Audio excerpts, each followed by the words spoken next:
All right, people, we're back, man. It's December 30th, Thursday. It's been a minute. I haven't been, there hasn't been no fights. There hasn't been really shit going on. I figured I'd come in today, do a little news video, talk about what's going on in the world. There's a few little things happening. We still don't get no fights, I don't think, till like January. Not next weekend, the following weekend. The 10th or 11th weekend or whatever that is. But I wanted to come and tap in and talk about what some things going on in the news, and then maybe tomorrow I'll come and do like the best of 2021. I know UFC dropped something like the best of 2021, what fights, but I want to go through and see what, because I want to start from the beginning. I know the year started off with Max, but it's crazy. This year just flew by so fast. But I want to touch and see what fights I want to mark down what fights I like. The best of 2021, best craziest fights. I know it kicked off with Max Holloway, Calvin Kattar. Which is like, you know, that's a top fight right there. You know, that's how the year kicked off. God, this year went by so fast. But anyways, before we get into any of that, like, subscribe, hit the notification bell so you're notified for all my future content and whatnot. My schedule's back to normal now. I'll be able to tap in regularly with you guys since I'm not busting out these 10, 12-hour days anymore. And then, yeah, I don't think there's fights until, let's see what it's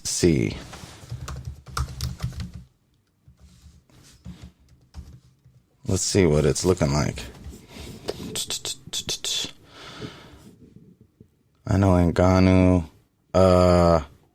so January, damn, we don't get fights till January 15th, bro.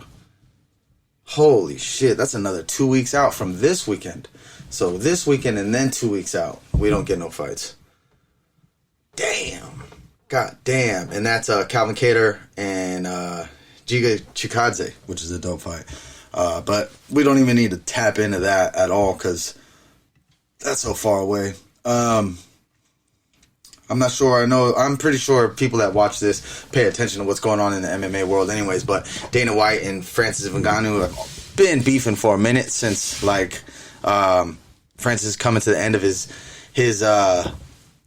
contract. Here's the thing. I thought this was this Cyril Gane fight, which is the next pay-per-view, 270. I thought that was his last pay-per-view. His last fight on his contract. But Dana, in an interview like yesterday or the day before, said, I'm pretty sure he has one more after this. We still have one more after this, so I'm not sure. But that could be negotiation tactics on his part. I know he's saying that he bumped into Francis the other night at dinner or something like that, and they had a good conversation. He's just saying basically it's Francis's management that is kind of stirring up dirt, you know, with it within the organization and Francis. But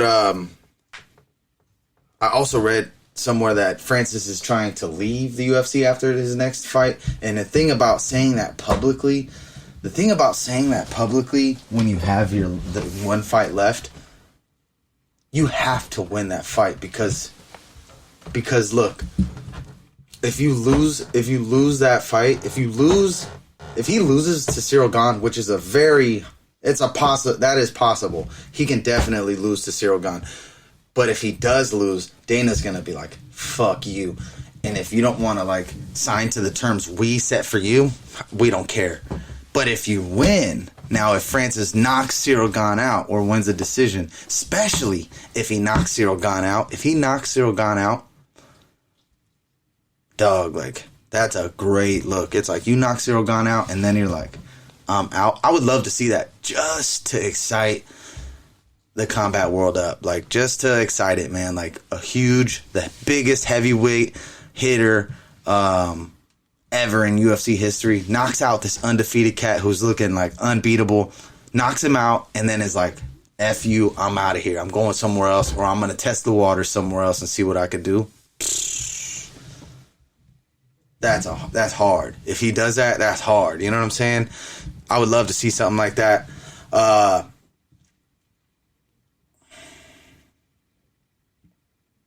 Yeah, man, that's hard as hell. So it's like, I would love to see that. That's like, I love Cyril Gane. I'm leaning towards Cyril Gane getting it done, to be honest. I'm leaning towards him winning that fight. But just to make the world exciting, I would love Francis to win this last fight. If it is his last fight on his contract. If it is, I would love for him to win this last fight and then be like, I'm going to boxing. Or somewhere else. You know what I'm saying? Get some money somewhere else. Because, honestly, I think this all stems to, like, what Jake Paul is doing. I think Jake Paul has, like, changed the combat world. Like, Jake Paul's getting fools paid. He's getting paid. Like, I just think everyone's like, wait a second, we could be getting paid like crazy money doing something else. You know what I'm saying? And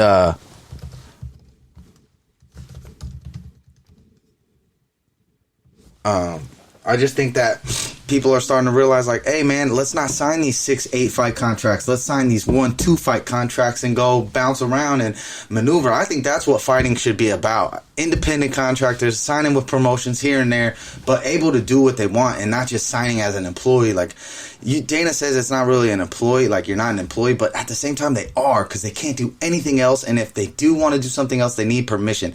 And the thing is, it's like being, they do look at it like a league, like it's like the NFL, MLB, like, you know, but they're not getting the money like those fools are getting. So it's like, that's why fighting is different. It's a solo man sport. It's not a team sport. You need to be able, you should be able to go and tap it, like go wherever you want. And like, you know, it makes the world so exciting to get these, like, to get cross promotion fights, to over, if you want to box, if you want to kickbox, if you want to do MMA. Like, it would just make the combat world way more exciting. But I can also understand the business side of it, where Dana's like, nah, dude, we want, these stars are our stars. The UFC put these stars on the map. We're keeping all the profits. We're keeping everything to in-house. We're not going to let this big star go over there and make them pop more, you know, or help them out with their ratings and promotion and this and that. So I get that side too. It's a shit. I just think fighters, because it's a solo man or woman sport, like, they should be able to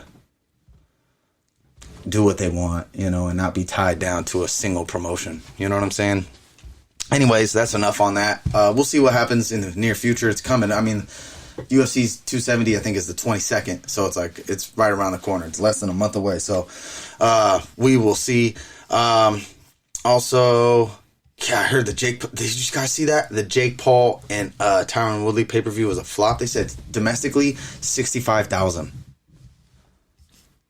Now, Jake Paul said that's bullshit. He said it's bullshit.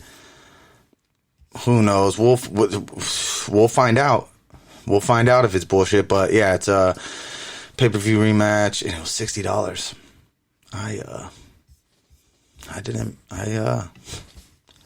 You know, I don't got time for that. Be paying $65. I was seeing this thing that people spend like on fights a year. I forgot what it was. There's like basically a pay-per-view a month, right, for the UFC. So you spend, so I think it's 60 or 60, let's just say 65. I think it's 65, 700, almost $1,000 a month, $780 a month. I mean, a year on pay-per-views. That's just strictly UFC. That's not if you pay for boxing and that. So basically $1,000 a year on fights. It's crazy, right, when you think about it like that?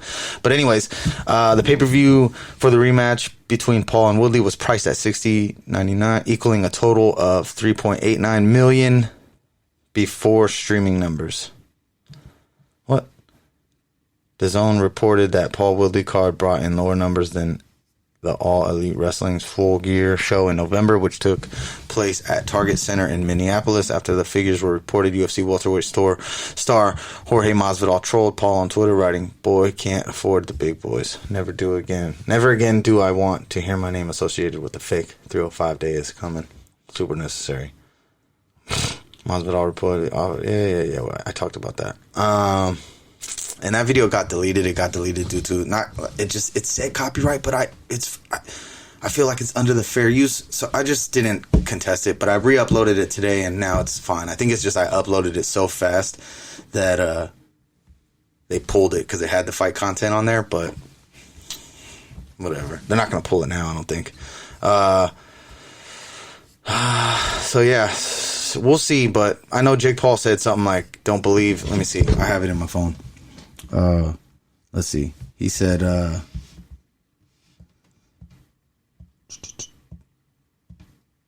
Jake Paul responds to reported the pay-per-view number rumors are bullshit. First fight with Woodley, we sold 500,000. Numbers for this one are still rolling in, but still looking positive. Not my best business night, but remember, everyone wanted to see me versus Fury, and that's what we sold. Shout out to Showtime for riding with me and all the fighters on the card, and Tyron for not being a bitch like most of these fighters are.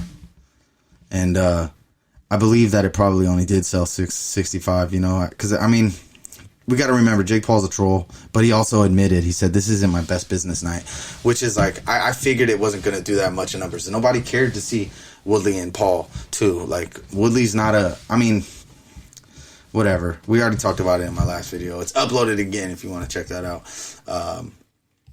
But yeah, we'll see. And then Masvidal saying, you know, about all that money. It's like, Masvidal doesn't make that much money.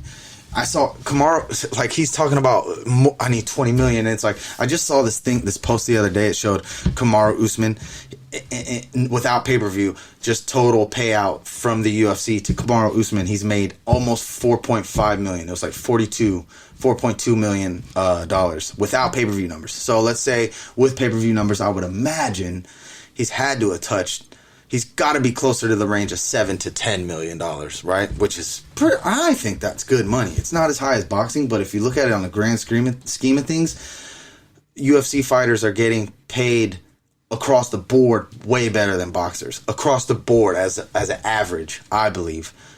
I could be wrong, but I believe so. I bet, you know. But Masvidal to say like 20 million, it's like if Usman, who's the champion, who gets pay-per-view numbers, the payout is 4.2. I know Jorge's a popular dude, but like I just can't imagine. Like, let me see. I can't imagine him getting paid more than Usman. No way. So Usman has 2.8 million followers. Let's see what Jorge has. I bet Jorge has more though.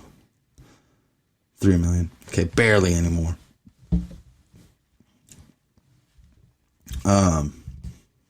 But yeah, so that's that. That's what in regards to the Jake Paul pay-per-view. We'll see. We'll know if that's the truth in days to come, I'm sure. Sean O'Malley won't be fighting 5 rounds without a significant paycheck. Doesn't want to compete in the 5 round. So he doesn't want a main event. Is basically, he probably likes the pay-per-view, like the opening to pay-per-views 3 rounds. But I mean, next fight, I would like to see that. Adrian Yanez. I know Adrian Yanez isn't ranked and people will probably get mad, but I think that's a dope fight. Adrian Yanez got hands. He's got nice combinations. He's got hard hit. He's a hard hitter. And he's really tough, really durable. And it'd just be a cool fight, you know, with hand-wise. I think that would be his best matchup to date. I think it's still, if he doesn't want to fight a ranked opponent still, I think that's a great unranked opponent to fight. I think Sean O'Malley's now ranked, though. So, I don't know. Let's see what he says. Let's see. Sorry, I didn't even open it. Let's see what he says. I don't want a fucking 5-round fight, O'Malley said. They're going to give me like 20,000 extra to go fight. Basically another fight. 10 minutes. I'm like, not going to fucking do that. That's a good point. Despite O'Malley, when I'm champ, yeah, there comes a point you can't say no to the UFC. You know what I mean? I'd rather not fight 5 rounds unless you want to pay me a fucking lot of more money. You know how much more training goes into it? That was like a 10-week camp ahead of U16 for 15 minutes. That's a hard camp, I think. I think, though, with the level of cardio I was in, I could have gone 5 rounds just because when you're in there, you're not going to give up. You're not going to fall. You're going to fight. But 5 rounds, that's a lot. That's 25 minutes of fucking fist fight. I'd like to be paid if I'm going to do that. Paid equally. That's a long time to fucking fight, dude. He makes good points. And I mean, if you look at Sean O'Malley, for someone that's barely ranked or maybe at 15, he probably has more followers than Usman and Jorge. Oh, no, he doesn't. He has less. 2.2. But for an unranked fighter or a 15 ranked fighter to have 2.2 first 5, 6 fights, 7 fights, whatever he's in the UFC, it's pretty impressive. So, you know. Yeah, man. So, I mean, who knows? Who knows what's next for him? I bet Adrian Yanez is next for him. That's a good fight. Future odds favor 3 new UFC champions by end of 2022. Conor McGregor, long shot to regain. Yeah, that's hard.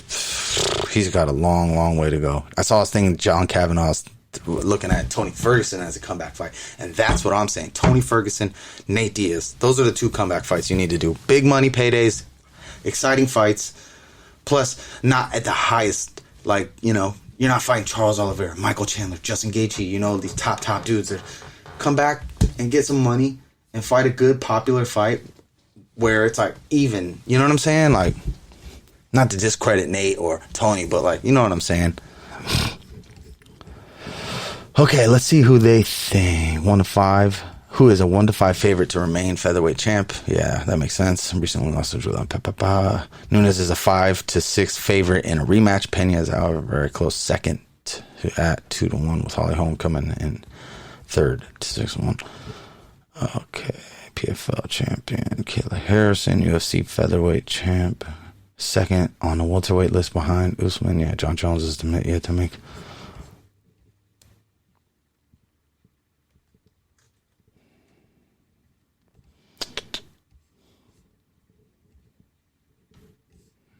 I'm confused on what this even.